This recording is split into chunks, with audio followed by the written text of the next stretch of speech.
Hi there everybody, this is Pastor Charlie. Today is Wednesday the 8th of March and I'm here with a midweek reflection for you. And as we've been doing over the last number of weeks, I really want to anchor this in the sermon that I preached on Sunday morning, which was the second in our Lenten series, and it focused in on that second petition of the Lord's Prayer, where Jesus invites his followers to pray, "Thy kingdom come, thy will be done." In the digital service, I gave you a couple of questions to consider up on screen. You might remember them. The first one was this: how do you long to see the kingdom come on earth as it is in heaven? And then in all of our services, in person and in digital, I gave us all this question to consider. As you pray, "Thy will be done," what might you need to yield this week? It really feels like this idea of yielding is really at the center of this prayer. On Sunday morning at our in-person services, we asked everyone to fill out one of these flowers, as we've been doing the last couple of weeks now. And as they did that and left them there for us, those responses will be added to the crosses in both worship spaces, so that when we get to Easter Sunday, we're going to have crosses filled with colorful responses to the questions that we've asked through this series. But let's come back to that question that everyone got asked on Sunday morning. As you pray, "Thy will be done," what might you need to yield this week?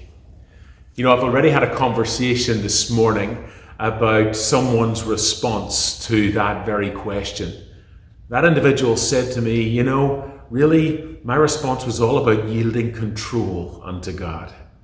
I said a couple of weeks ago in my sermon, that's the hardest thing for us to do, is to yield control of our lives or parts of our lives to anyone other than ourselves.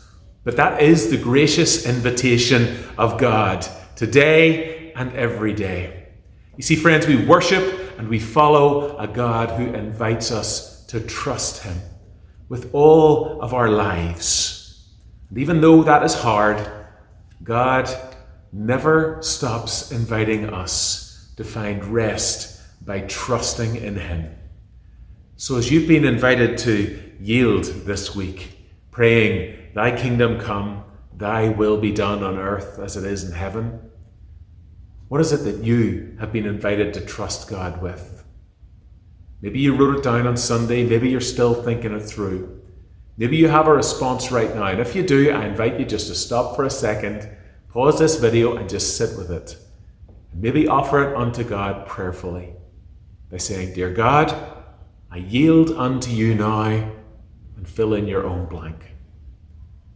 Friends, this Lord's Prayer series is inviting us all to think more deeply each time we utter these words that we know so well.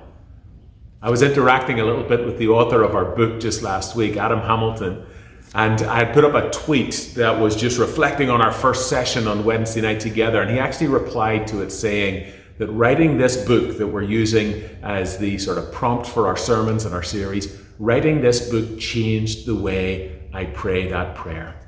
I hope that we are all having a similar response, that this series, these sermons, these conversations are changing the way we pray the Lord's Prayer, and always for the good. Take care.